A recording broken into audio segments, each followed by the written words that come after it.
A paz do Senhor Jesus, meus queridos irmãos e amigos, muito bem-vindos ao nosso canal, o canal da Editora Betel, o canal que promove a Escola Bíblica Dominical.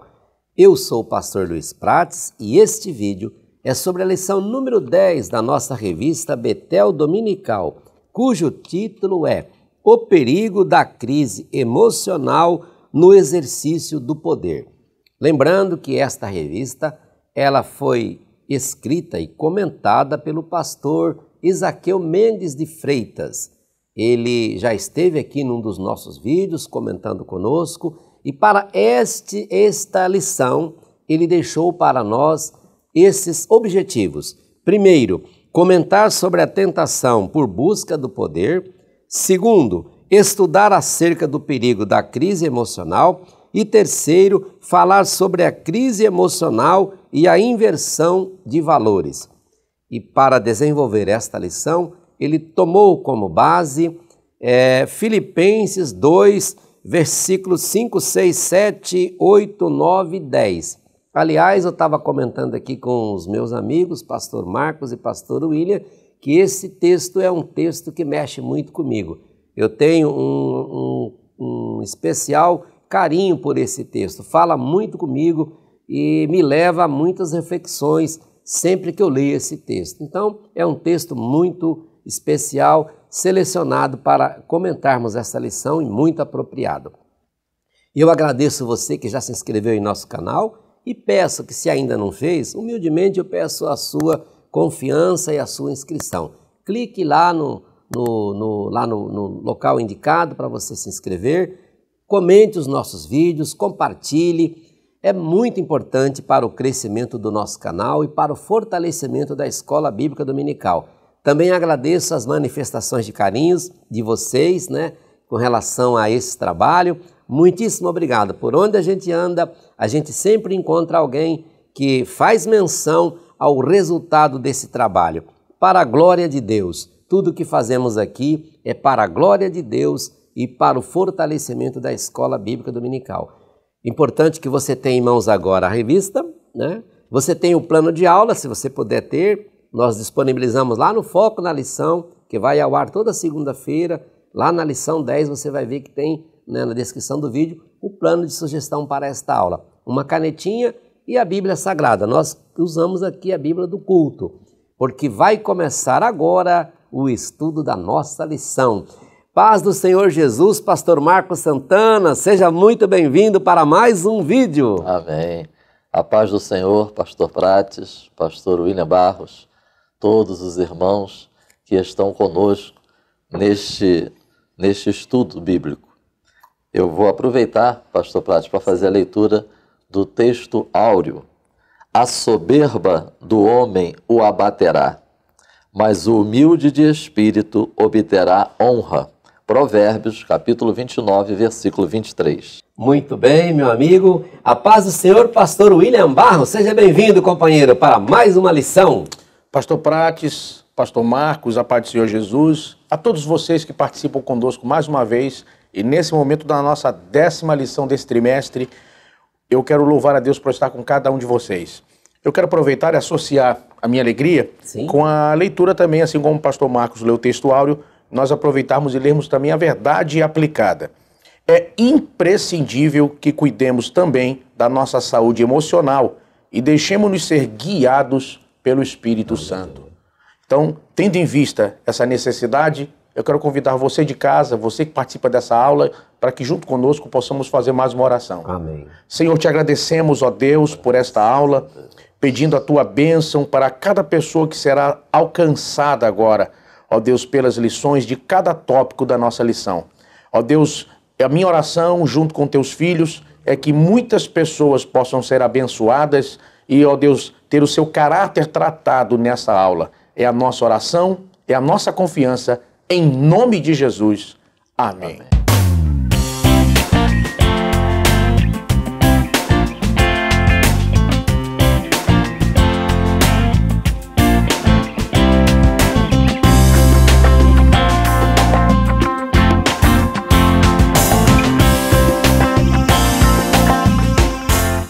Meus irmãos, nós chegamos à lição de número 10, o perigo da crise emocional no exercício do poder.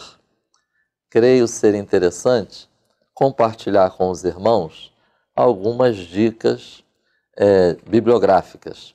Além da Bíblia, quero deixar como sugestão os 5 pilares da liderança, de autoria do bispo Abner Ferreira, editora Betel. Pastorear, liderar, administrar. Pastor Josué de Campos, também um livro lançado pela editora Betel.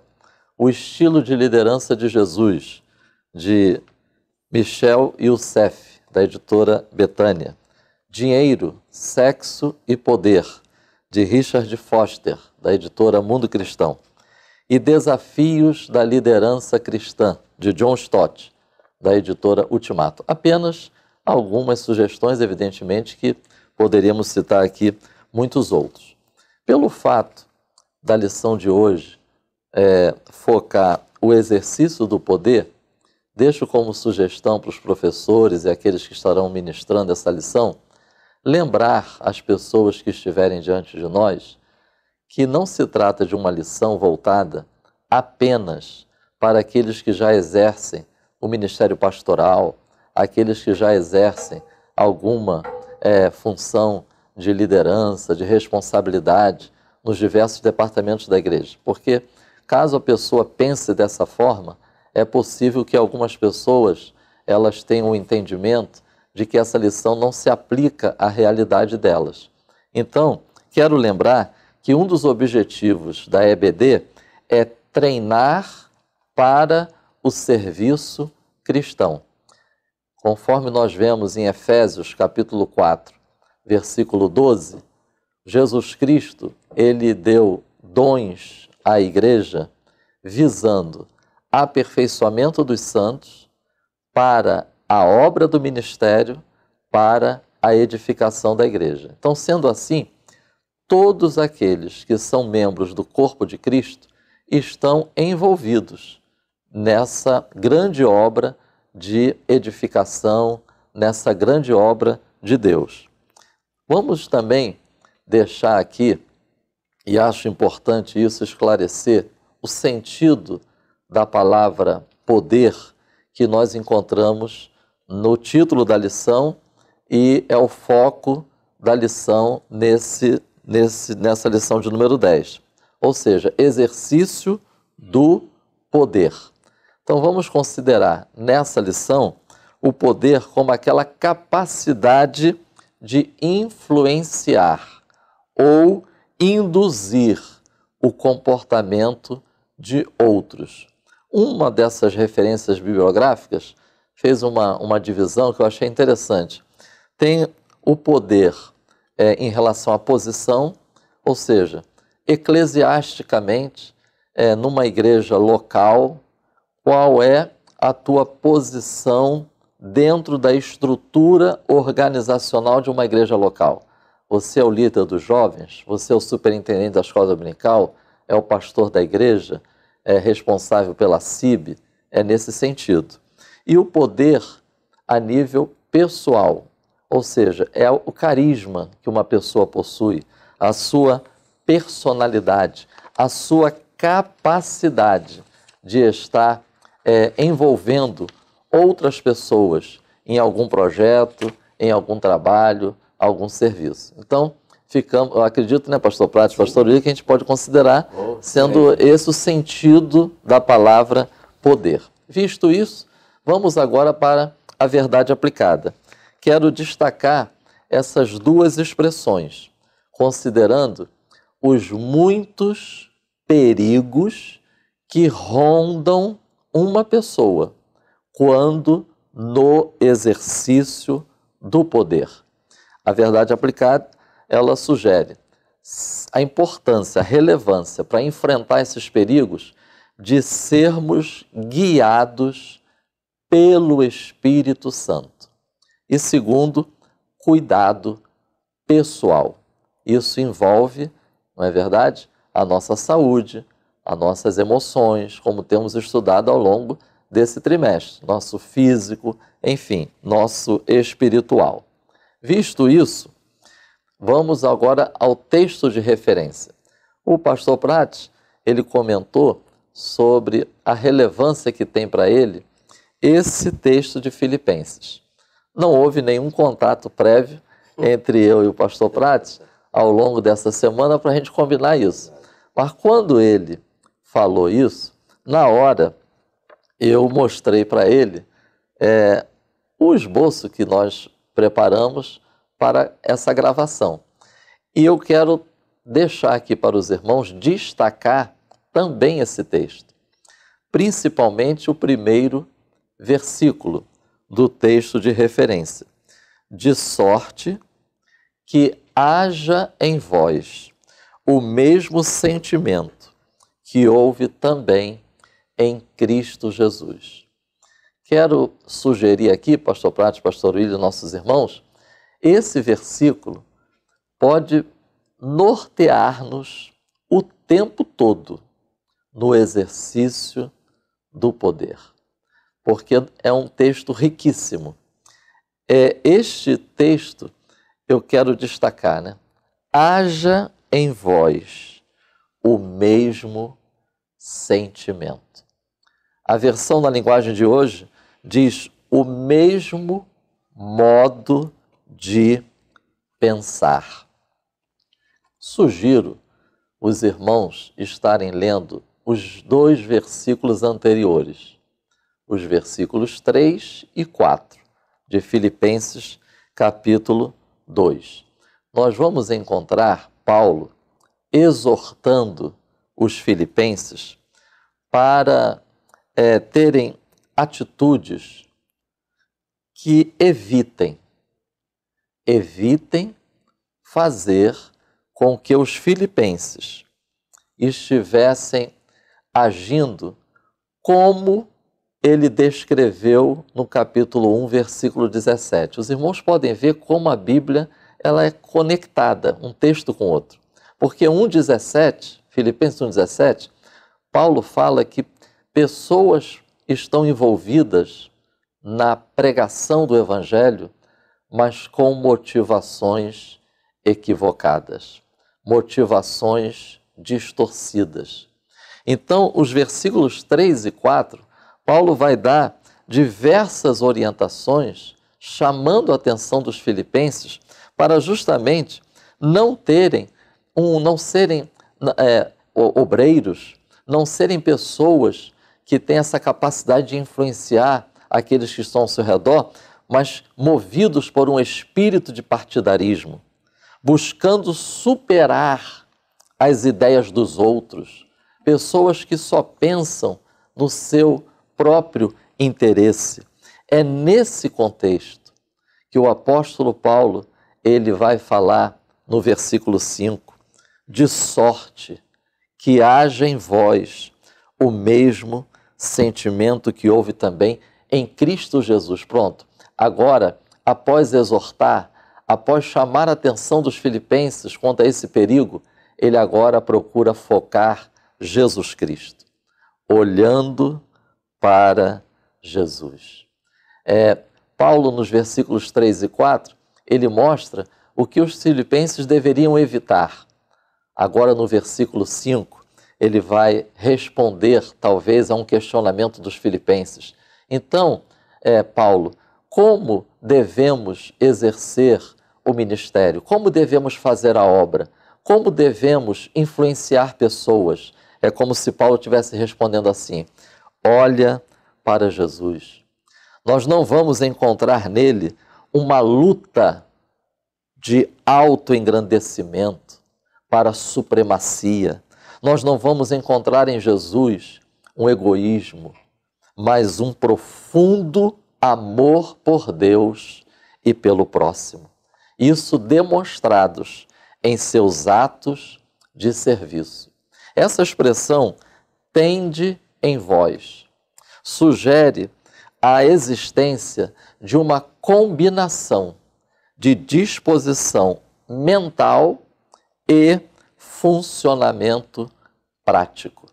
Então requer da nossa parte uma constante avaliação de como está a nossa estrutura mental no exercício do poder, fazermos as correções que devem ser feitas à luz da palavra, pelo poder do Espírito Santo, e isso se tornar uma coisa prática. Russell Shedd, ele fez o seguinte comentário sobre esse texto: obter uma nova atitude. Tende em vós obter uma nova atitude. Disposição de mente. Controla seu modo de tratar e de pensar sobre a outra pessoa. Então, mais uma vez, nós vamos ver nessa lição a relevância da mente, a relevância dos nossos pensamentos, da nossa estrutura mental. Visto isso, o tópico 1, ele enfatiza essa busca de poder e as sugestões de Satanás. O tópico 2 fala sobre a realidade da igreja enquanto está na terra. Faz também uma descrição sobre os reinos da Babilônia e de Tiro. Cita como um exemplo Diótrefes, evidentemente, um exemplo a ser evitado. Fala também da exortação de Pedro, escrevendo a sua epístola, no capítulo 5, e também sobre Saul, no exercício do poder. O tópico 3 fala dos valores no exercício do poder, volta a citar Pedro e depois faz uma conexão de lar e igreja quanto ao exercício do poder.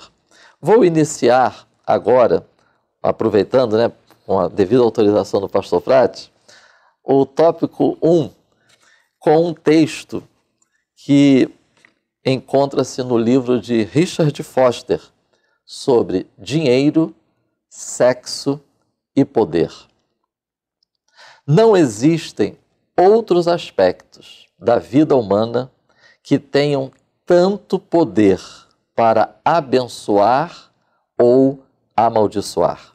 Não há outras 3 coisas que tenham sido tão buscadas ou que precisem tanto de uma resposta cristã.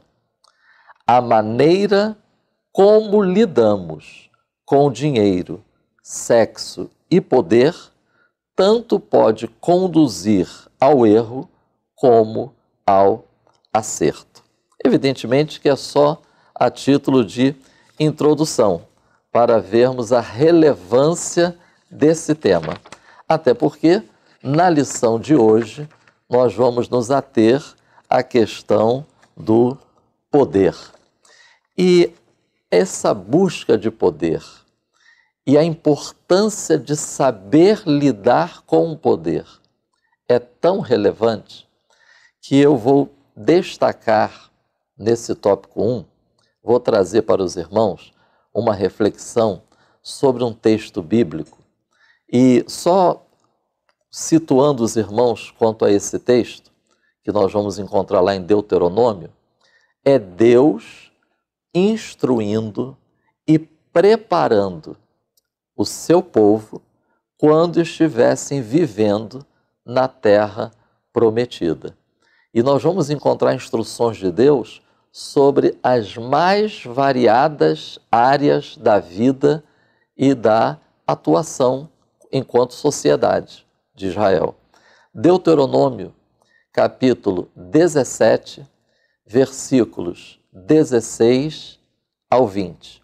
Não deixem de ler detidamente esse texto bíblico. Acho importantíssimo quando Deus ele fala assim para o seu povo: quando entrares na terra que te dá o Senhor teu Deus.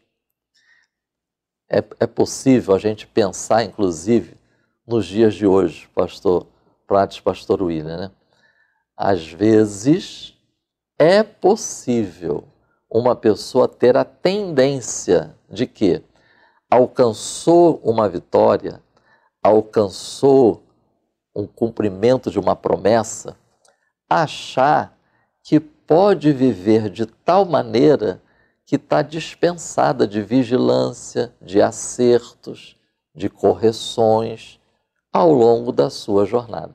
Então esse texto nos ajuda muito nisso. Deus está falando, quando você entrar, tenha muito cuidado como você vai viver.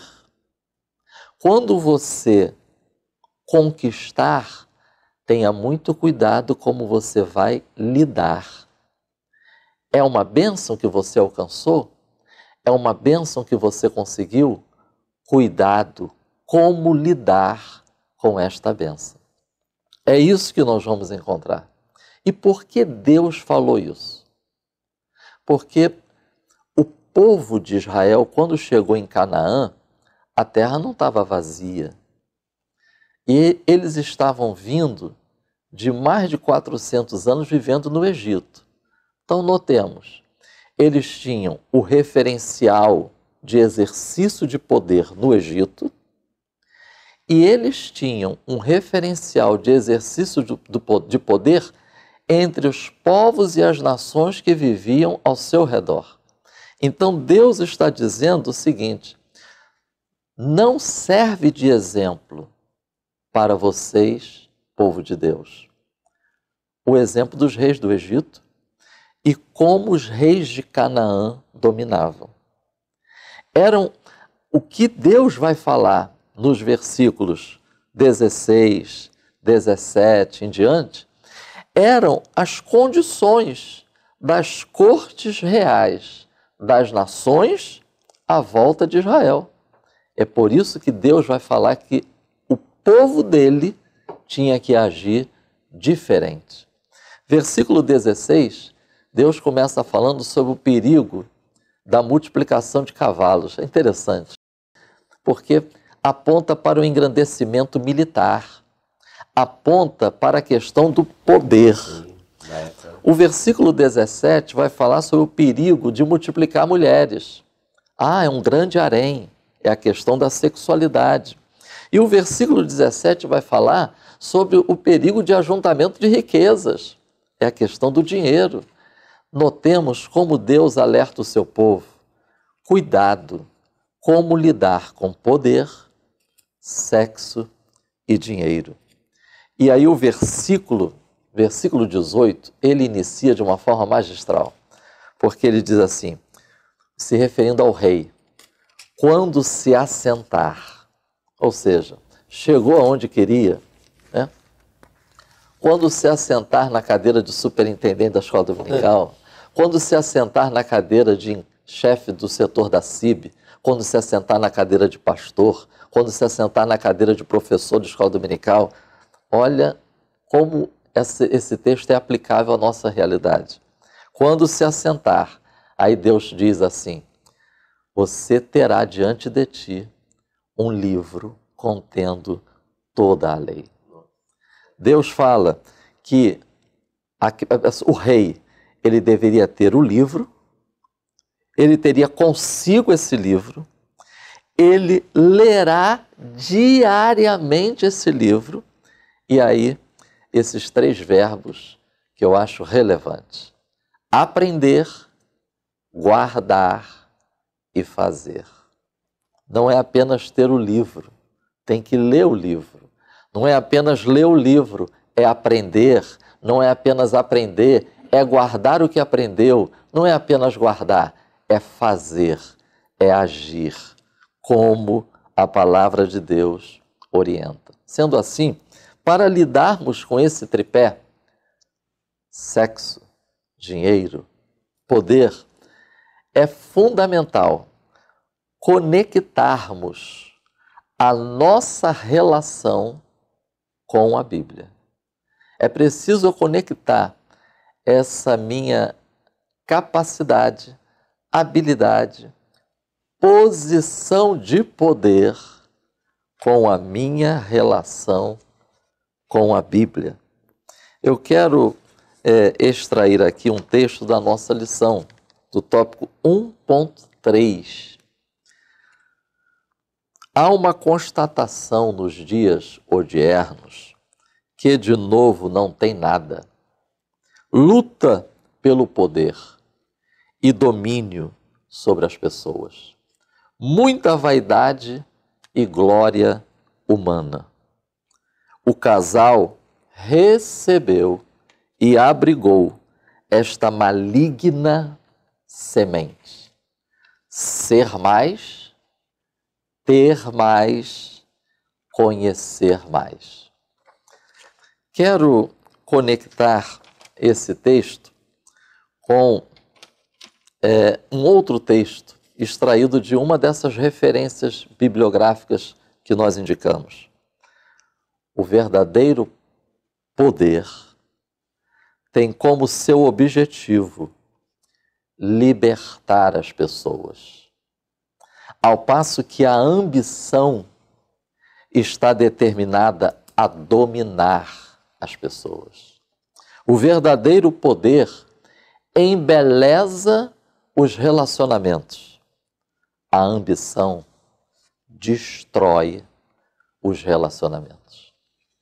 E aí, como a nossa lição destacou, o primeiro casal recebeu poder, nesse sentido que nós estamos falando aqui desde o início. Convido os irmãos a lerem Gênesis, capítulo 1, versículos 26 e 27.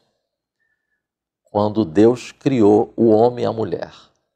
Quero destacar dois termos nesses dois versículos: domine e sujeitar. Então note, pastor Prates, que Deus deu poder. Deus deu capacidade, Deus deu habilidade. Deus deu autoridade. Domine e sujeitar. Capítulo 2 de Gênesis, versículo 15. Lavrar e guardar. Versículo 16. Comerás livremente. Ou seja, Deus estava dizendo assim, eu coloco você aqui, você está livre. Versículo 19. Deu nome aos animais. O nome que Adão deu é o nome que seria. Isso é poder, isso é capacidade. O homem recebeu autoridade para governar na terra como representante do Criador. Agora, notemos como, desde o início, Deus já estava orientando, instruindo e revelando ao homem e à mulher que deveriam ter cuidado e vigilância no exercício do poder. Capítulo 2 de Gênesis, versículos 16 e 17. É mais ou menos, pastor Prates, como se Deus estivesse dizendo assim para Adão e Eva: você é semelhante, você é imagem, você tem capacidade, mas você não é Deus. Versículos 16 e 17. É como se Deus estivesse dizendo isso para o primeiro casal. Você não é Deus. Deus sempre se adianta, né? Deus está sempre na frente. Porque logo depois, Gênesis 3, vem a investida de Satanás. Deus sabe que Satanás continua investindo. Deus sabe que Satanás continua atraindo.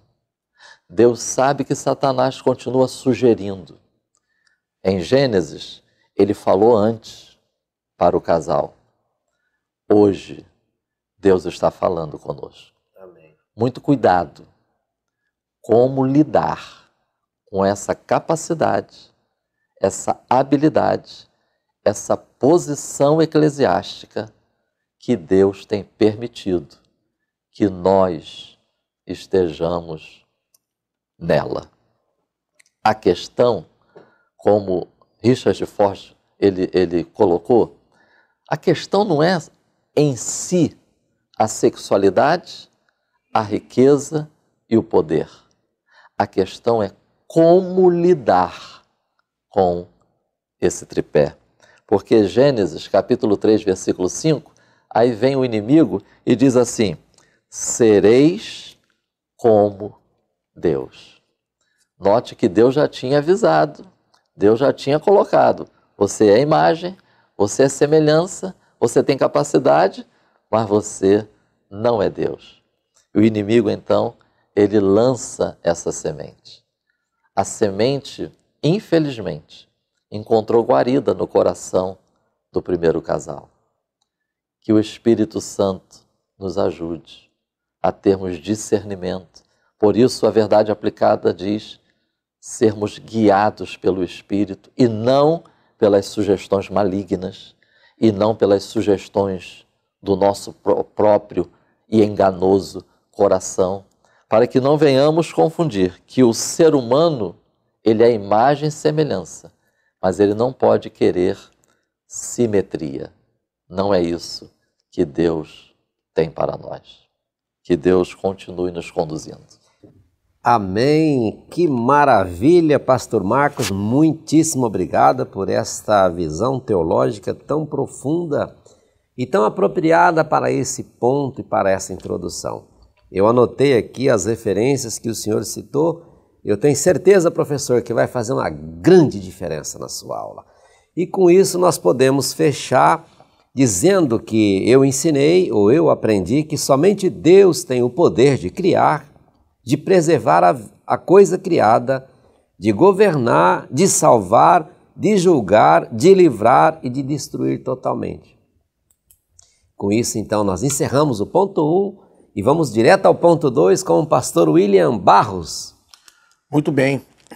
Meus queridos irmãos, no nosso tópico 2, falando sobre o perigo da crise emocional, vejam que o nosso comentarista ele traz para nós 2 textos do Antigo Testamento, Isaías capítulo 14, versículos 12 ao 20, e Ezequiel capítulo 28, versículos 11 ao 19. Nestes textos vai mostrar sobre a queda precedida pelo orgulho, pela soberba, pela arrogância da Babilônia e de Tiro, e que vão ser uma alusão, vão ser uma figura aí, e Deus traz à luz para nós a história do próprio Satanás, do próprio Lúcifer, de como começou essa questão toda com a rebelião e a queda de Lúcifer. É interessante que essa questão do orgulho, da soberba, essa questão da crise emocional com relação à liderança e como lidamos com o poder, ela não é uma questão, como disse o pastor Marcos, no nosso ponto aqui da revista dominical, que se enquadra a ideia de pastores, líderes, pessoas que têm uma proeminência, que tenham dinheiro, que sejam grandes e megas empresários, que tenham muitos funcionários atrás de si. É uma questão que está intrínseca no ser humano e pode atingir pessoas de toda a faixa etária de idade. Eu vou trazer aqui 2 exemplos simples aqui. O primeiro é a síndrome do imperador. A síndrome do imperador é uma síndrome que atinge crianças e adolescentes, em geral. São filhos que acabam exercendo domínio sobre os pais. Muitos casos ocorrem, por exemplo, pela separação dos pais, ou pela omissão ou negligência, e filhos que começam a cobrar, e essas cobranças vão aumentando ao ponto de fazerem críticas na frente de outras pessoas, e daqui a pouco os pais acabam se tornando reféns. E esses filhos começam a dominar o ambiente, dominar a casa e manipular para que os pais passem a fazer tudo o que eles querem. Eu vou dar um exemplo simples aqui. Eu fiz uma viagem de final de semana, uma ocasião, e lá encontramos um pai que estava passando o final de semana com uma filha. Era um casal que havia se separado e aquele final de semana era dele com a filha. A filha o tempo todo irritadiça, a filha o tempo todo dando ordens nele, e ele aceitava, acatava com toda a paciência o tempo todo aquilo. Quando fomos almoçar, ele nos encontrou para almoçar, eu até olhei para minha esposa, a gente achou estranho a princípio, e nós, como fomos almoçar, ele tinha escolhido um bom restaurante, Mas a menina disse que não queria comer naquele restaurante e escolheu um outro restaurante que era pelo menos 3 vezes o valor daquele. Era o mais caro da cidade. E ele acatou imediatamente o que ela disse, vamos almoçar onde você quer. E ele, pela culpa que sentia com relação ao divórcio, passou a se tornar refém na relação com a filha. Então, eu só estou mostrando para vocês isso com uma coisa que pode ser muito mais simples e muito mais presente no nosso dia a dia do que apenas a questão do púlpito, de uma liderança eclesiástica ou de uma empresa, ou de alguém que tenha grande influência com massas. Nós estamos falando aqui de uma situação da família, onde uma criança ou um adolescente começa a exercer domínio sobre os pais. E o pai e a mãe se tornam refém numa situação dessa. Eu tenho certeza que quem está assistindo essa aula já deve ter visto algo parecido com o que eu estou falando aqui. Pessoas que acabam sendo dominados pelos pais. E nesse caso, o antídoto passa por 2 coisas. Nesse caso, por exemplo, da síndrome do imperador, que é o quê? O pai e a mãe serem presentes na vida do filho. Serem presentes em momentos importantes da vida do filho e da filha. E segundo, educar com amor, mas estabelecer limites. Os filhos testam muitas vezes os limites dos pais. Quando eles percebem que os pais começam a sentir culpa por ter colocado de castigo, por exemplo, não vai ter celular, internet de madrugada, que negócio é esse? Não. Quando os pais percebem que os filhos percebem que os pais sentem culpa, até mesmo quando os disciplinam, essa pode ser uma brecha muito fatal para que os filhos comecem a exercer domínio sobre os pais. Eu não estou dizendo aqui de espancar, eu não estou falando aqui de bater, de espancar, eu estou falando de estabelecer limites. Os filhos precisam entender quem é que manda, quem é que comanda, quem é que lidera a casa. Filhos que não aprendem a se submeter a limites e autoridades dentro de casa vão ser adultos doentes, vão ter problemas, não param o emprego, não respeitam ninguém, tem dificuldade com figuras de autoridade. Veja que até na igreja a gente passa por isso. Pessoas que vêm para a igreja, mas têm uma dificuldade seríssima com autoridade. Por quê? Começaram em casa. Achavam que podiam fazer o que quisessem e pronto. E a vida não é assim. Tem consequências. A pessoa é mandada embora. Tem consequências. A pessoa pode perder a confiança de quem o colocou ou confiou determinada tarefa ou cargo. A vida tem consequências. Então, é muito importante, principalmente os pais que estão assistindo essa aula, a tomarem noção e consciência para averiguar, quem sabe, a sua própria situação nesse momento. Um pai e uma mãe não pode virar refém dentro de casa com seus filhos. O segundo exemplo que eu trago aqui já é um exemplo que cabe a qualquer faixa da vida, mas geralmente na vida adulta, que é o narcisismo. O narcisismo. Eu vou trazer aqui uma forma de exemplificar o que é o narcisismo. Seria mais ou menos aquela piada, ou uma música engraçada que eu ouvi outro dia. Não. Quando Deus me criou, Deus caprichou. O narcisista é justamente aquela pessoa que se considera superior, se considera a referência. Ele ou ela é a autorreferência para qualquer situação. Ou seja, todas as pessoas que lidam com a pessoa narcisista, elas devem a ela, devem a ele. Na verdade, eu estou aqui, aí você vai ver comportamento do tipo... Vou dar um exemplo aqui. Da pessoa estar no ambiente e sempre alguém paga para ele alguma coisa. É sempre alguém que paga a conta. É diferente, por exemplo, a gente estar junto aqui, alguém fala assim, não, vou pagar esse café aqui. É diferente. É uma situação que a pessoa, ela gosta daquilo, ela se sente bem, porque ela na verdade acredita que é um favor que ela está em estar naquele ambiente com aquela pessoa ou com aquele grupo. Então esse tipo de pessoa só fica no ambiente se ele for o centro das atenções. Se essa pessoa não for o centro das atenções, não fica no ambiente.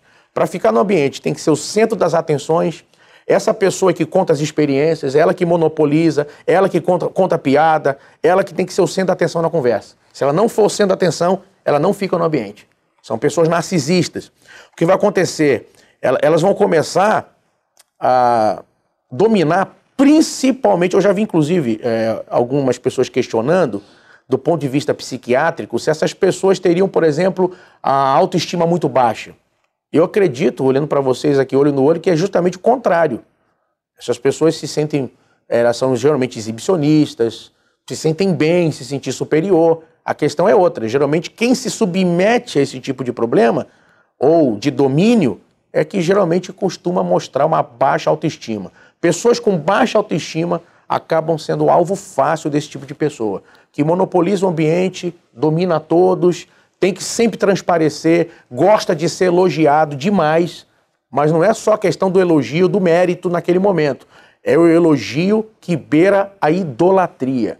A pessoa gosta de ser elogiada publicamente, gosta de ser reconhecida o tempo todo, gosta de ser o centro das atenções, tem sempre que ser ou ele ou quem está em volta comentar sobre suas qualidades, sobre seus feitos, e não fica satisfeito se não for dessa forma.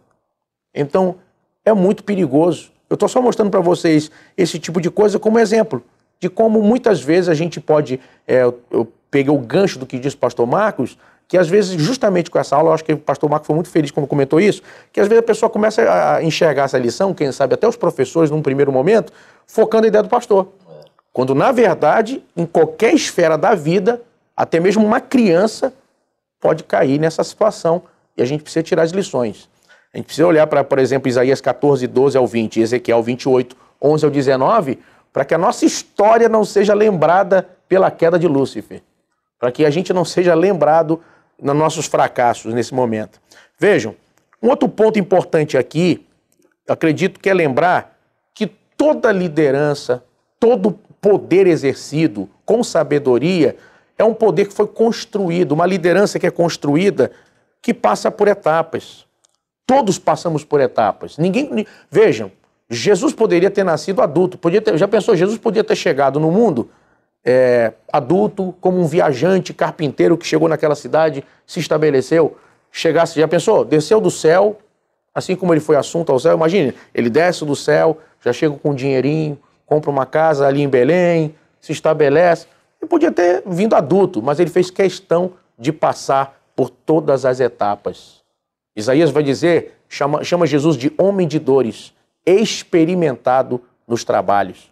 Então, vejam que Jesus é um exemplo, vai passar por todas as etapas. Deus poderia, por exemplo, ter criado o universo todo num dia só, mas vai criar em 6 dias e descansar no 7º. Ele age por etapas. As coisas feitas por etapas, o crescimento feito por etapas, vai nos mostrar que pessoas, muitas vezes doentes em posição de autoridade, muitas vezes foram pessoas que queimaram etapas. Eu lembro aqui de um café do comércio que nós tivemos, se eu não me engano, foi aqui em Madureira, que quem ministrou na ocasião foi o pastor Gesiel Gomes. E ele exemplificou isso com a ilustração das pessoas que sobem de escada e os que sobem de elevador. Eu me recordo aqui dessa ilustração.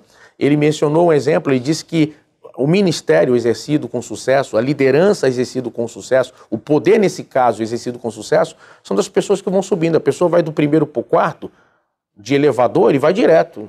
Ele não passa pelo segundo, não conhece o terceiro. O de escada, não. Ele vai passando passo a passo. Foi interessante essa ilustração que o pastor Gesiel Gomes trouxe naquela ocasião do Café do Comércio. E é justamente isso. Às vezes, Deus promete para uma pessoa, por exemplo, que ele vai ser um pastor. E ele está 5 anos como diácono. Mas, poxa, o meu chamado não é esse. Por que as coisas não estão acontecendo? Não quer dizer que não vai acontecer. São etapas. A pessoa precisa servir bem como diácono. Se ele não serve bem como diácono, como vai chegar a pastor? Quer dizer, se uma pessoa... Você pega pessoas de sucesso em grandes empresas, muitos começaram como auxiliar de serviços gerais. Começaram na limpeza. E mais tarde se tornaram chefe geral de setores, gerentes, CEO de empresas, mas começaram lá de baixo.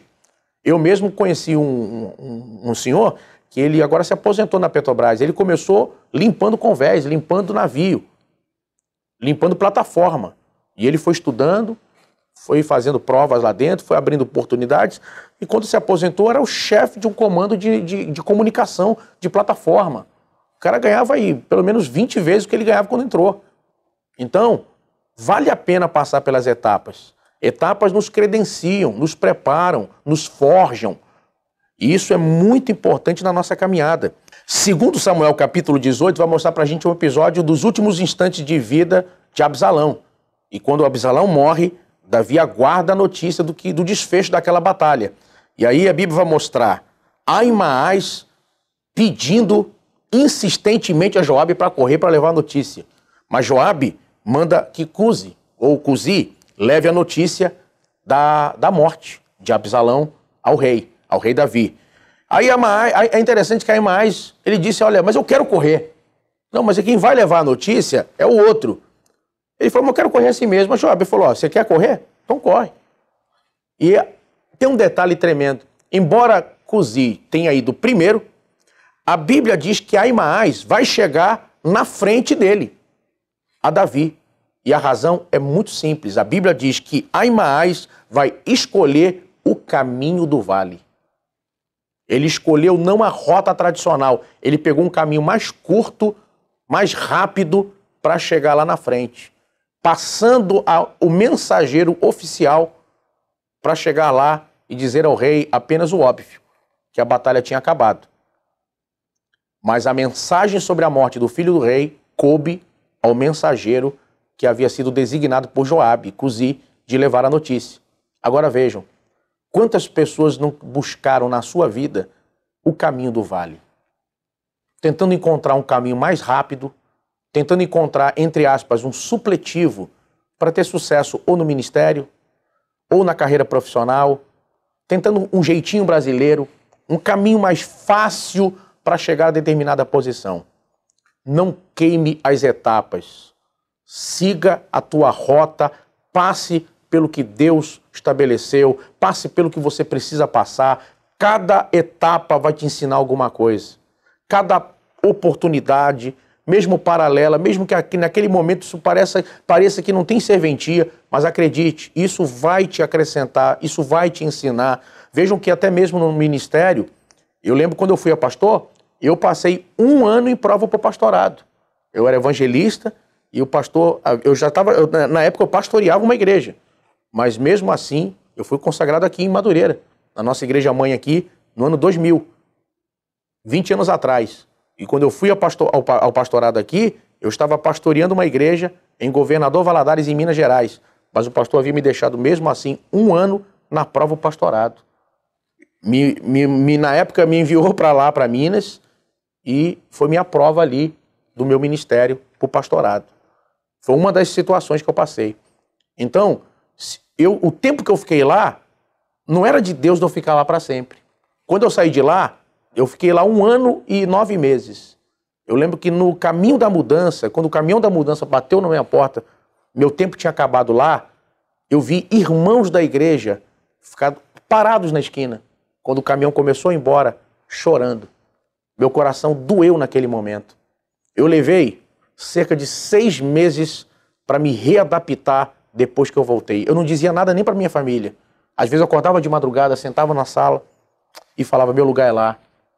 Meu coração está lá, lá eu sou importante, lá eu sou líder, lá eu sou pastor, lá todo mundo me ama. Mas aquele era um processo, era uma etapa que Deus tinha na minha vida. Quando eu passei por aquela fase, hoje, olhando para trás, eu vejo que não era o propósito de Deus de eu ter ficado ali. Deus me levou lá com um propósito, eu fui ao pastorado, eu aprendi coisas importantes na minha caminhada. Como Paulo escreve, né, sei ter, sei não ter, sei passar frio, sei estar aquecido. Deus me levou lá para poder trabalhar a minha vida em várias áreas, me preparar para onde eu estou chegando agora. São etapas. Então você precisa cumprir essas etapas. Uma outra coisa é entender que as experiências da caminhada, elas nos vacinam. Essas experiências muitas vezes nos vacinam contra justamente o orgulho e a soberba, que são os inimigos mortais de quem assume uma posição de autoridade e liderança. Eu vou me abrir, eu falei aqui, eu não costumo falar de mim, mas eu vou abrir uma experiência que eu vivi alguns anos atrás. Eu vim pregar, na época eu morava em Vitória, no Espírito Santo, lá junto com o saudoso pastor Mário, que era amigo também do pastor Marcos. Eu, na ocasião, vim aqui no Rio pregar. Eu estava numa fase boa, pregando, ministrando aqui e ali.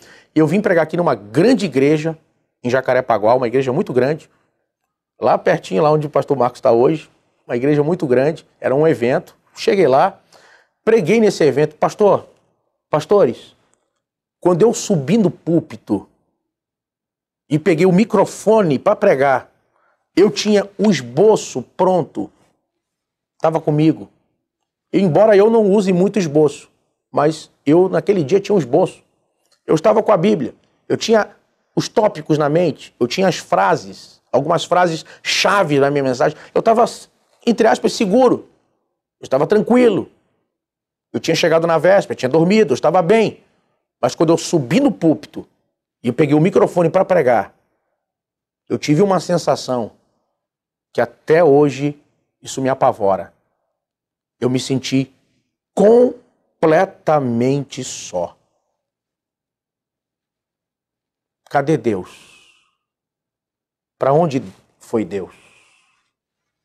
Eu me senti pregando como os carros de Faraó com as rodas soltando, entrando no Mar Vermelho, me arrastando, gaguejei, errei frases. Eu achei que foi tudo horrível, que eu não preguei nada. Saí daquele culto arrasado. Eu não consegui dormir aquela noite. Meu orgulho estava ferido.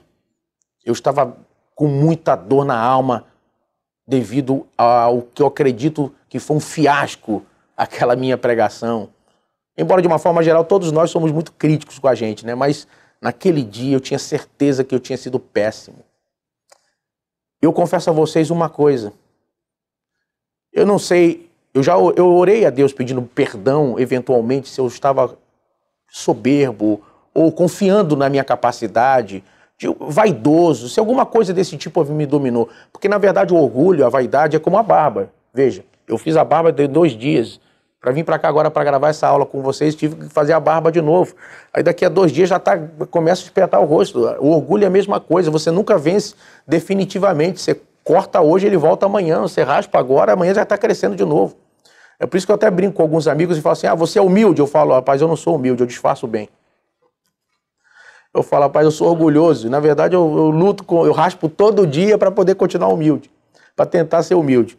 Aí o que acontece? A humildade é uma coisa que os outros enxergam na gente, né? A gente nunca enxerga na gente mesmo. Mas eu vou dizer uma coisa para vocês. Aquela experiência que eu passei naquele dia nunca saiu da minha mente. Toda vez que eu vou pregar, toda vez que eu vou ensinar, toda vez que eu vou fazer qualquer ministração novamente, pode ser uma igreja pequena, como eu preguei ontem em Rocha Miranda, aqui no Rio, numa igreja pequena, choveu muito na hora do culto, não devia ter 50 pessoas no culto. Ou como domingo, eu preguei na sede de Resende, eu mando um abraço aí pro pastor Davi Cabral Júnior, no Congresso de Adolescentes, a gente devia ter lá umas 1.500 pessoas. Mas independente do tamanho do culto, da reunião, do povo presente, eu sempre quando vou pegar, para subir no púlpito, alguém fala, ó, vamos orar, a palavra com o pastor William. Eu falo, Deus, não me deixa sozinho de novo. Nunca mais me deixa sozinho de novo. Sabe, isso marcou a minha caminhada. Às vezes Deus permite você passar por uma coisa que aquilo vai ser uma prevenção para quedas futuras, para que você não se perca, não se desvie. Então isso é muito importante na caminhada. Na nossa lição, ele vai também falar de Saul. Tem um local em Israel, tanto o pastor Prates como o pastor Marcos já foram em Israel. Eu não sei se eles chegaram aí nesse local. É um local muito conhecido, mas não tão visitado, que é Beit Shan. Beit Shan é um local na Galileia, no norte de Israel, que fica a uns 25 minutos de carro de Tiberíades, próximo ao Mar da Galileia. Beit Shan é o local mais preservado de estrutura romana que se tem em Israel hoje, com ruas, anfiteatro, muita coisa, muitas colunas, muito material preservado, é muito preservado. Você, quando chega em Beit Shan, você olha para frente e você vê exatamente o Monte Gilboa, o local onde Saul se matou. O nosso comentarista vai falar sobre Saul, e as lições sobre Saul são lições muito gritantes do ponto de vista de alerta, para que a gente não caia. Vejam, Saul era rico, Saul era belo, Saul era forte, Saul era um guerreiro. Não é à toa que as donzelas cantaram Saul matou milhares. Saul era um homem que teve uma experiência com Deus, ele ouviu o profeta falar com ele, Deus falou através do profeta, ele foi cheio do Espírito Santo, profetizou. Saul teve uma experiência marcante, mas tudo isso ficou como página virada quando, ao assumir a liderança, lhe faltou raízes profundas na sua dependência com Deus, na sua vida espiritual. Irmãos, você não pode ter sustentação na sua caminhada em qualquer área se sua vida espiritual não vai bem. Você pode ter dinheiro, você pode ter currículo, você pode ter um preparo acadêmico invejável, você pode falar mais de 2 idiomas. Se você não tem raízes profundas na sua relação com Deus, se sua vida de comunhão com Deus vai mal, se sua perna da oração é mais curta do que a sua outra perna do conhecimento, você vai andar mancando na sua carreira e na sua caminhada. E você não vai conseguir suportar.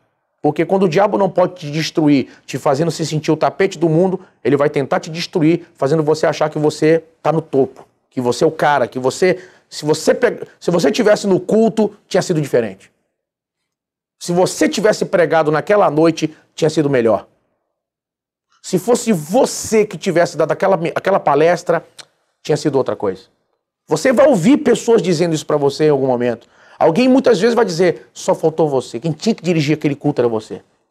Quem tinha que ter dado aquela aula era você. Olha, era você que tinha que estar ali. Quantos de nós não vão ser tentado muitas vezes a ideia da vaidade, sabe? Do egocentrismo, justamente a partir disso. A ideia de, eu arrebentei hoje. Então hoje, eu fui muito bem hoje. Quantos de nós já não foi seduzido pela vaidade? E eu quero dar a vocês aqui, finalizando a minha participação, falando sobre o tópico 3, sobre a crise emocional e inversão de valores. Eu trago aqui um alerta sobre isso. Qual? O perigo de a gente perder, o perigo da perda dos vínculos. É o perigo da gente desumanizar a nossa posição de liderança ou autoridade. Ou seja, tudo vira metas, dados, propósitos, alvos, metas, focos. E a gente esquece muitas vezes que tem pessoas no meio disso. São pessoas, não são máquinas.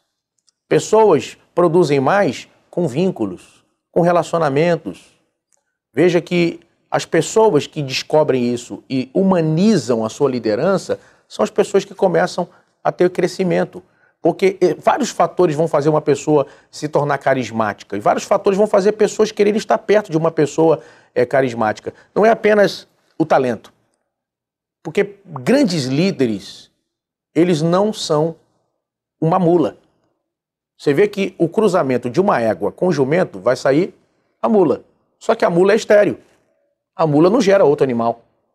Ou seja, tudo que foge o que Deus fez, acabou, não tem consequência. Então, você não pode ser o líder como uma mula. Ou seja, só você prega bem, só você canta bem, só você é bom líder, só você enche o evento, só você ensina de forma maestral, só você consegue fazer não sei o quê. Não, quando você está lá, você resolve o problema. Você precisa reproduzir isso. E aqui eu vou tocar em alguns pontos. Vejam, quais consequências de uma liderança ou de uma posição de autoridade relapsa? Primeiro, começa a esvaziar, vai ficar sozinho. Vai começar a esvaziar. Você não duplica, não cresce, não multiplica, vai ficar sozinho. Outra coisa, começa a perder pessoas. Pessoas de talento, pessoas que poderiam servir, não ficam. Começa a perder material humano. Deus não te dá todos os dons, Deus não te dá todos os ministérios, Deus não te dá todo o tempo só para você. Você precisa multiplicar, delegar, você precisa compartilhar. Você precisa partilhar autoridade, você precisa partilhar comando, você precisa fazer com que outras pessoas também produzam e cresçam. E o que acontece? Nesse ponto é muito importante, porque tem pessoas que quando começam a sofrer a síndrome de Saul, eles começam a não aceitar ninguém talentoso perto dele. Se uma pessoa for muito inteligente, muito preparada, ou sobressair um pouco perto dela ou dele, ele tem que afastar aquela pessoa, tem que tirar. Aí começa, dentro dessa ideia, a ter no círculo próximo pessoas que ele acredita que não ameacem a luz dele brilhar. Ou seja, eu coloco as pessoas que eu acredito têm menos capacidade, menos talento perto de mim. Porque eu não quero ninguém muito talentoso, ninguém muito preparado perto de mim. Sabe? Essa visão pode parecer louca o que eu estou dizendo aqui, mas muitas pessoas caíram nesse tipo de problema. Vejam, você precisa entender que se relacionar com pessoas talentosas, ter os melhores perto de você, é justamente as características dos grandes. Os grandes são aqueles que se cercam dos melhores. Por que a Bíblia vai registrar os valentes de Davi? Você vai ver a Bíblia lá registrar gente que acertava um fio de cabelo, gente que era capaz de enfrentar não sei quantos ao mesmo tempo, vai lá com uma lança e mata 10. O cara... Por que a Bíblia vai registrar... Olha, a Bíblia vai registrar façanhas de alguns valentes de Davi que nem Davi fez. Mas Davi se cerca dos melhores. Por quê? Grandes líderes, eles não se enciumam ou não se sentem menores por terem pessoas do lado dele que sejam capacitadas numa área. Pode muito bem acontecer, para alguém que está vendo essa aula, poderia acontecer comigo. Imagina se eu estou pastoreando agora uma igreja, eu ensino, e de repente eu tenho uma pessoa que dá aula lá na minha igreja, onde eu estou pastoreando, e numa classe que eu já dei aula, e essa pessoa dá aula melhor que eu. As pessoas gostam da aula dele. Aí alguém até comenta, olha, eu gosto da aula do pastor William, mas a aula do fulano, a gente gosta muito. Ótimo, que bom. Não pode idolatrar aquela pessoa, só serve ele. Se ele não for dar aula, então não vou mais, não vou semana que vem. Aí já virou problema, aí tá errado. Mas uma pessoa gostar mais da aula de alguém do que de mim, na IBD, na minha igreja, isso acontece, isso é passível de acontecer. Então, a gente precisa se cercar dos melhores, investir e entender que tudo que a gente recebe na vida, seja dinheiro, seja talento, seja conhecimento, tudo deve servir primeiro para glorificar a Deus. Tudo deve ser para a glória de Deus. Segundo, para abençoar vidas, para abençoar pessoas. Que bom que eu tenho alguém que sabe mais que eu em determinada área. Que bom que eu tenho ali uma pessoa que canta tão bem. É uma bênção ter um grupo de louvor abençoado na igreja. É uma bênção ter uma irmã que canta tão bem desse jeito. Que bom que essa irmã está com a gente aqui. Que bom que esse irmão, que ele, sabe, enxerga coisas que eu não enxergo, é tão inteligente. Que bom que eu tenho ele aqui. Sabe, isso é importante. Então a gente precisa aprender isso, sabe? Ninguém toma o teu lugar porque é melhor que você. O que Deus te deu, ele não deu para outra pessoa. Irmãos, isso é um ponto comum. Às vezes uma pessoa pode ser usada em revelação, profecia, bota a mão, paralítico anda, vomita câncer, mas ele não é o líder. Ele, por mais usado que essa pessoa seja, ela está debaixo de autoridade. Isso não ameaça a minha liderança.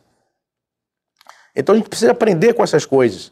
A gente precisa aprender também, em cima disso, a não desmerecer o talento de outra pessoa. Líderes, pessoas de autoridade, elas não crescem desmerecendo a capacidade ou o talento de outra pessoa. Por exemplo, você é pregador. Ele é cantor, aí bate em cantor, bate em gente que está no louvor. Não, músico, quer dizer, mas fica sem músico na igreja. Fica sem ter quem canta na igreja, isso não é horrível.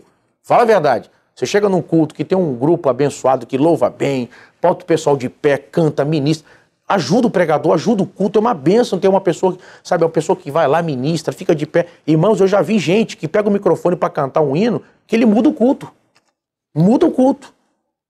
Então, é importante, você não pode desmerecer o ministério. Não, fulano é itinerante. Aí, itinerante. Irmão, não desmereça o ministério de outra pessoa. Aí imagina se fosse só você pregando todo dia. Por mais que você pregue bem. Então um precisa do outro. A gente precisa também tomar cuidado com outra coisa. Líderes servem. Líderes se tornam confiáveis. Líderes se tornam importantes pela capacidade de servir. Quando eles mostram justamente para as pessoas que estão com eles que ele tem amor, que as pessoas podem confiar nele, ele é confiável. É uma pessoa que se sacrifica. Sabe, por mais que exista ingratidão, pessoas sejam, às vezes, difíceis de lidar, mas, em geral, as pessoas vão reconhecer, quando enxergam no líder, essa capacidade de servir. E tomar muito cuidado para não permitir que as decepções façam a pessoa se tornar amarga e simplesmente se tornar muito grossa, difícil de tratar, sabe, estúpido no trato, precipitado. Sabe, uma coisa muito perigosa para quem tem posição de comando e autoridade é parar de ter medo. Quando a pessoa tem um relativo medo, ele pensa, eu vou falar isso aqui, posso perder. Eu vou fazer isso aqui, pode dar errado, eu vou orar primeiro, eu vou buscar a direção de Deus. Quando a pessoa começa a perder o medo, ele acha que a posição dele, ninguém tira ele daquela posição, eu estou aqui, acabou, isso é muito perigoso. É o caminho da vaidade, do orgulho e da queda. Sempre dependa de Deus. Porque mais difícil do que chegar é permanecer em cima. E eu aproveito para encerrar aqui e só quero deixar algumas perguntas para você que está participando dessa aula. Primeira, você reconhece seus erros? Quando você erra, você reconhece? Segundo, você pede desculpas quando você erra? Terceiro, você reconhece as pessoas que te ajudam, que te apoiam? Você reconhece e honra essas pessoas? Você é tolerante e flexível? Outra pergunta, você tem necessidade de ter controle sobre tudo? Tudo tem que passar por você? E uma última pergunta, como você lida com críticas? São perguntas importantes para a aula de hoje. Deus vos abençoe. Amém. Perguntas anotadas e a reflexão está aí para cada um de nós dentro desse ponto tão muito bem comentado. Muito obrigado, Amém. pastor William. O senhor trouxe aqui para a gente algo tremendo. E eu posso dizer ao senhor assim que eu acho que todos nós aqui já passamos por essa experiência, né, de sentir sozinho no púlpito às vezes, né? Eu já passei por isso uma vez também, ou até mais, acho que até mais que uma, né? Várias vezes o pastor Marcos está dizendo aqui. E isso Deus permite para que a gente, né, chegue àquela conclusão que o nosso bispo Abner, aliás, o comentarista da próxima lição, da próxima revista, Esther, uma revista fantástica, viu? Vamos começar 2021, se Deus quiser, com uma nova revista muito boa também, comentada pelo bispo. Quando ele está nos ensinando, né, pastor Marcos, aqui, ele costuma dizer, baixa a bola, você não é tudo isso não, né? Eu acho que a lição de hoje, ela tem essa pegada, né? Mostrar pra gente que a gente não é nada, tudo é Deus, né? E nós vemos aqui no foco na lição, Saul começou bem e terminou mal. Suas decisões foram desastrosas, desastradas, porque tropeçou nas próprias pernas. E a gente pode concluir o tópico 2, então, dizendo que esse homem que eu falei, Saul, ele tinha tudo para ser um homem de sucesso. No entanto, ele não soube lidar com alguns aspectos emocionais e psicológicos, além de demonstrar um comprometimento espiritual com a vontade de Deus bem superficial. Então fica aí essa lição, esse ponto comentado aqui pelo pastor William, muito bom mesmo. Eu acho que ajuda a gente a olhar aqui para esse eu aprendi que, eu ensinei que, e ter uma mudança no nosso comportamento e sermos crentes mais bem abençoados e mais próximos a partir de agora para a glória do Senhor Jesus. Que Deus abençoe e que essa aula realmente possa ajudar. Pastor Marcos, tenho certeza que o senhor tem muita coisa para trazer para a gente ainda sobre o tópico 3. Amém. No tópico 3, eu quero destacar inversão de valores, considerando que eu creio que tem grande relevância inversão de valores quando nós estamos refletindo sobre o exercício do poder. Quero só aqui colocar como é importante essa questão, porque o comentarista ele cita a Epístola de Judas. E a Epístola de Judas, no versículo 4, diz: se introduziram alguns. Ou seja, Judas está abordando sobre questões que estão ocorrendo dentro da igreja. Não se trata de uma questão externa. Não deixem de ler também a terceira epístola de João, porque nós vamos encontrar o apóstolo João também tratando da questão de exercício do poder dentro da igreja. Note que a segunda epístola de João, o alerta que o apóstolo faz é em relação aos falsos mestres que estavam atuando dentro da igreja. Mas na terceira epístola de João, agora a questão já é liderança. Interessante a gente estar refletindo sobre isso, porque a terceira epístola de João fala de Gaio, fala de Demétrio e fala de Diótrefes. Nós temos na terceira epístola de João exemplos de pessoas que exerciam o poder, mas com diferentes valores, com diferentes crenças dentro da igreja. O Diótrefes, ele é um exemplo de alguém que exerce a liderança movido por uma ambição pessoal. Ele gosta de se colocar em primeiro lugar. Ele estava ávido por posição e poder. Interessante, porque isso, pastor Prates, pastor William, plena era apostólica. Ainda estava lá João, como um dos apóstolos, no início, né? A Bíblia King James, ela traz um comentário que eu acho muito pertinente em relação a Diótrefes. Seu personalismo era maior que seu amor pelo Senhor e sua obra. O que é isso senão uma inversão de valores?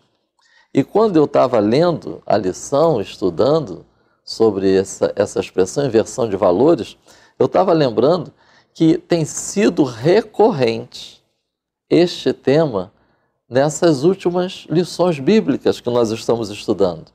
A importância de uma avaliação constante do nosso sistema de crenças e valores.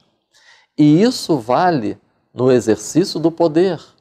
Isso vale quando nós estamos atuantes na obra do Senhor.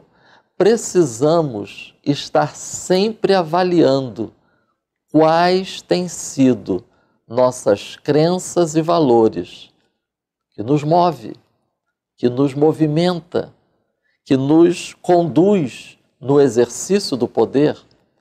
E precisamos fazer isso à luz da Bíblia. Voltamos a Filipenses 2:5. Olha para Jesus.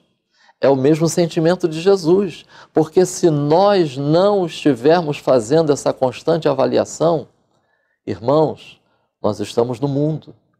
E como Israel, quando chegou em Canaã, nós estamos rodeados de outros referenciais. Nós estamos rodeados de outros exemplos. Mas nós precisamos tomar cuidado. E o próprio Cristo disse isso. Mateus, capítulo 10, versículos 42 a 45. Ali Jesus apresenta dois sistemas de valores no exercício do poder. Jesus apresentou dois sistemas de valores no exercício do poder.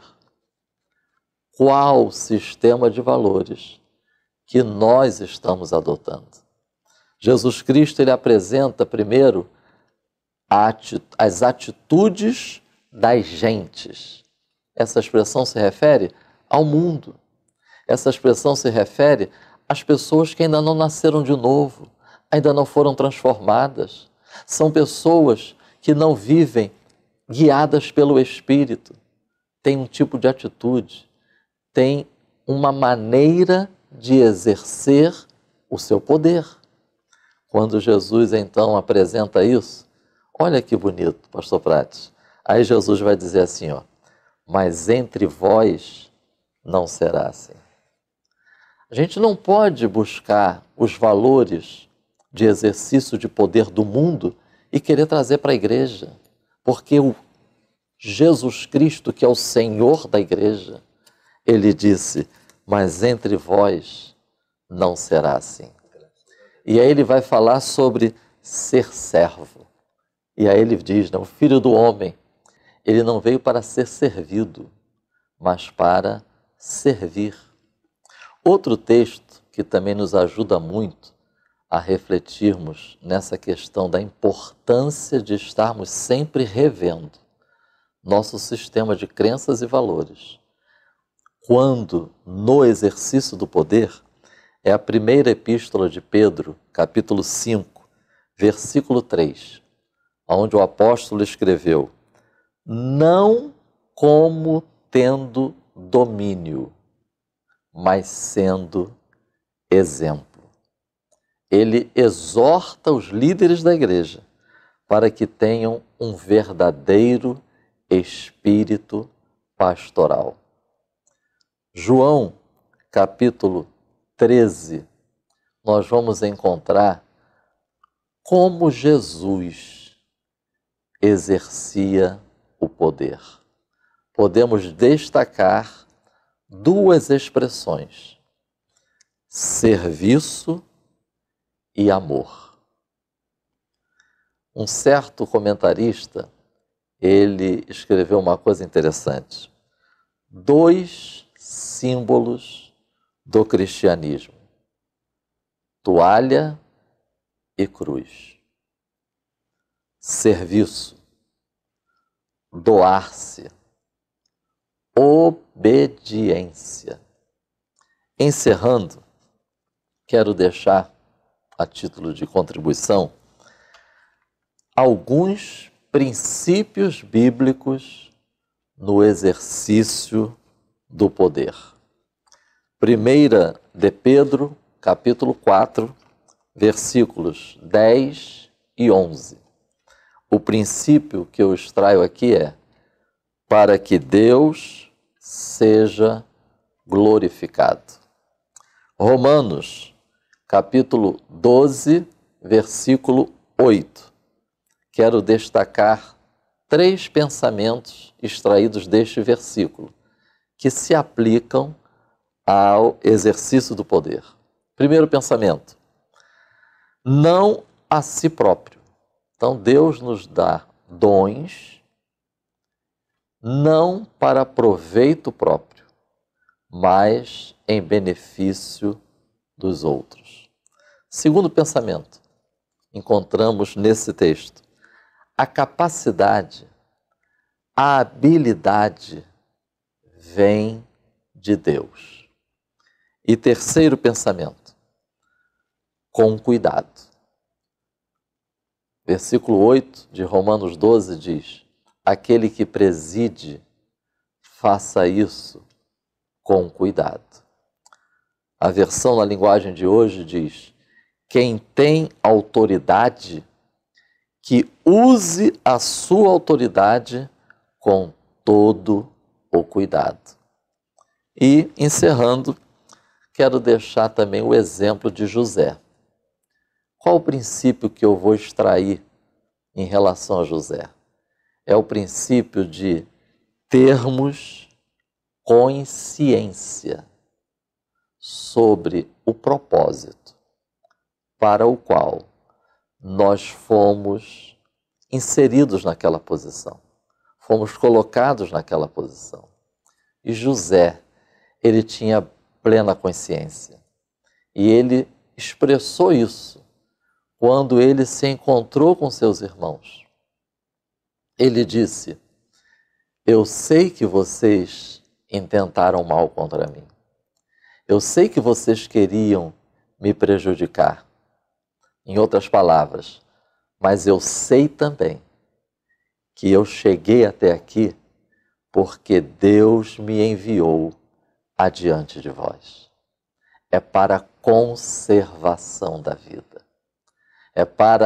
É como se José estivesse dizendo: eu estar governando o Egito faz parte do grande plano de Deus, do grande propósito de Deus para conduzir-nos até a redenção. E isso era tão... José tinha tanta consciência disso que no momento que ele morreu, ele disse: eu estou indo agora para o caminho de todos nós, mas certamente Deus vos visitará. Ou seja, ele tinha consciência de que até mesmo aquela situação em que Israel estava no Egito era temporária. Ele, governador do Egito, é temporário, porque os propósitos de Deus vão além daquele momento no qual nós estamos exercendo o poder. O propósito de Deus vai além. Que o Espírito Santo nos ajude, nos conduza e nos esclareça para a glória de Deus e o bem-estar da igreja. Excelente, pastor Marcos Amém. Santana, brilhante encerramento aqui, a conclusão. Então nós podemos dizer, pastor Marcos Santana e pastor William Barros, que a falta de saúde e equilíbrio emocional prejudica o desempenho do líder vocacionado por Deus? Afirmativo. E o que é preciso fazer então? Saber relacionar? É isso? É imprescindível. Fica aí. E com isso nós encerramos o nosso vídeo de hoje fazendo uma pergunta. Você conhece alguém que está ressentido? Que anda ressentido por alguma coisa? Você conhece alguém ou você está assim? Olha, eu convido você a ficar ligadinho. Próximo vídeo. querendo Deus, estaremos de volta aqui para fazer o vídeo da lição de número 11, alcançando a cura dos ressentimentos. E assim nós encerramos, convidando o pastor Marcos. O senhor tem alguma agenda, pastor Marcos, para falar? Tem algum recado? Só as atividades da Catedral lá da grande Catedral da Taquara. Congregação de Madureira. Congregação de Madureira. E o senhor, pastor William Barros, tem alguma coisa para concluir? Alguma agenda? Nesse domingo, especificamente, nós estaremos ministrando à noite numa igreja de um pastor amigo meu, na Penha, na Assembleia de Deus, na Penha, em frente ao BRT, logo à frente do viaduto. E na segunda-feira eu estou na Primeira Batista do Jacatirão, em Caxias, num grande evento lá, o pastor muito bacana. Vamos estar ministrando lá na segunda-feira à noite. Amém. Então vamos orar. E eu convido o pastor Marcos Santana para nos despedir nesse vídeo com uma oração, Amém. pastor Marcos. Maravilhoso Deus, graças te damos pelo privilégio de podermos estar envolvidos com a tua palavra. Te agradecemos, Senhor, por esse momento que o Senhor nos tem concedido. E queremos pedir em favor do teu povo, em favor da tua igreja. Aleluia. Livra-nos de exercermos poder fora dos princípios bíblicos. Livra-nos, Senhor. Livra-nos de tudo aquilo que, porventura, possa prejudicar o aperfeiçoamento dos santos para a obra do ministério, para a edificação da igreja. Mas conduz-nos pelo teu Espírito, dirija-nos em tudo, capacita-nos, abra o nosso entendimento para compreendermos os princípios da tua palavra. Que assim seja, para a glória do teu nome, em nome de Jesus. Amém. Editora Betel, edificando a casa de Deus.